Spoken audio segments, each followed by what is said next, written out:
नमस्कार। कभी सोचा है कि हजारों साल पुराने इतिहास की कहानी हम तक पहुंचती कैसे है? आज हम एक तरह से ऐतिहासिक जासूस बनकर उन्हीं सुरागों को खोजेंगे जिनसे प्राचीन भारत की तस्वीर बनती है। चलिए इस रोमांचक खोज पर निकलते हैं। हमारा सबसे बड़ा सवाल यही है। सोचिए, जब कोई चश्मदीद गवाह मौजूद ना हो तो सच कैसे सामने आता है? जवाब छिपा है बिखरे हुए सुरागों को एक साथ जोड़ने की कला में।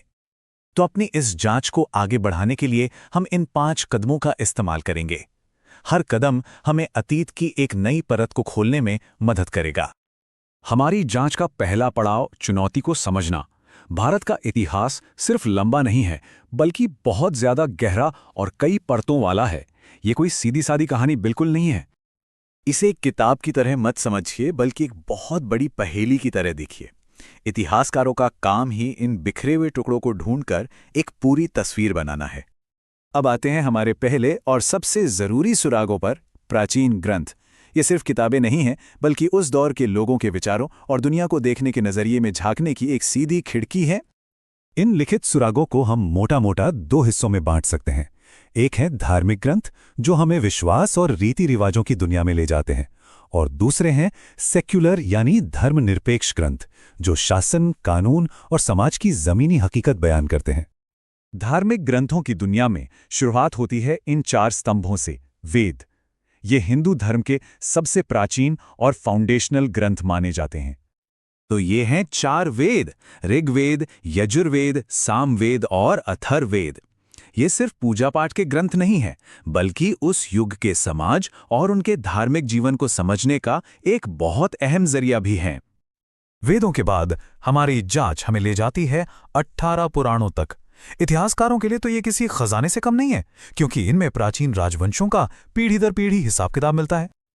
और सबसे दिलचस्प बात यह है कि कुछ खास पुराण सीधे तौर पर खास राजवंशों से जुड़े हैं। जैसे विष्णु पुराण से हमें मौर्य वंश की जानकारी मिलती है, मत्स्य पुराण से आंध्र सातवाहन वंश की, और वायु पुराण से शक्तिशाली गुप्त वंश के बारे में पता चलता है। अब धार्मिक ग्रंथों से हटकर देखें तो कौटिल्य का अर्थशास्त्र एक बेहतरीन मिसाल है।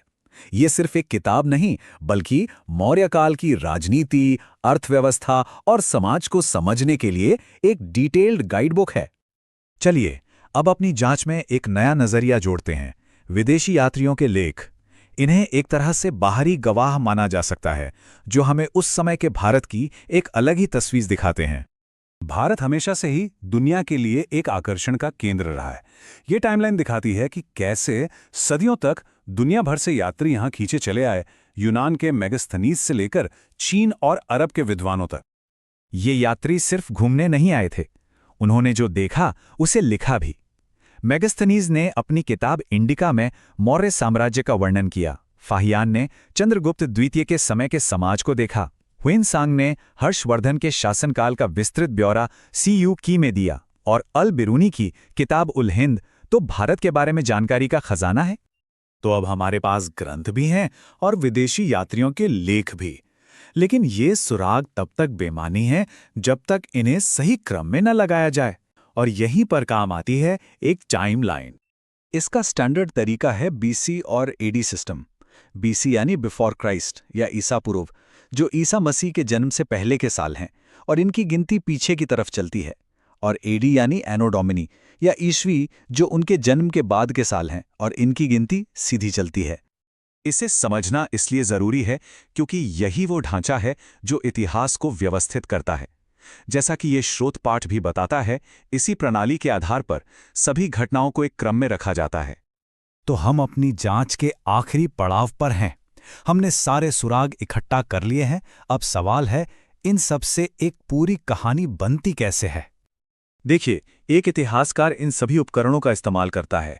वो धार्मिक ग्रंथों से सामाजिक मूल्यों को समझते हैं, सेक्युलर ग्रंथों से प्रशासन के बारे में सीखते हैं, विदेशी खातों से अपने नतीजों की पुष्टि करते हैं, और इन सभी को एक टाइमलाइन पर रखते हैं। और यही है सबसे बड़ा सबक। इतिहास कोई पत्थर की लकीर नहीं है, बल्कि एक लगातार चलने वाली जांच है। हर नए सुराग के साथ कहानी बदल सकती है और पुरानी धारणाओं पर सवाल उठ सकते हैं। और ये पूरा विश्लेषण हमें इसी सवाल पे लाकर छोड़ता है: अगर अतीत एक पहेली है, तो इसके कौन से टुकड़े आज भी गायब हैं? क्योंकि जितना ज़रूरी ये जानना है कि हम क्या जानते हैं, उतना ही ज़रूरी ये मानना भी है कि हम क्या नहीं जानते। इस खोज में शामिल होने के लिए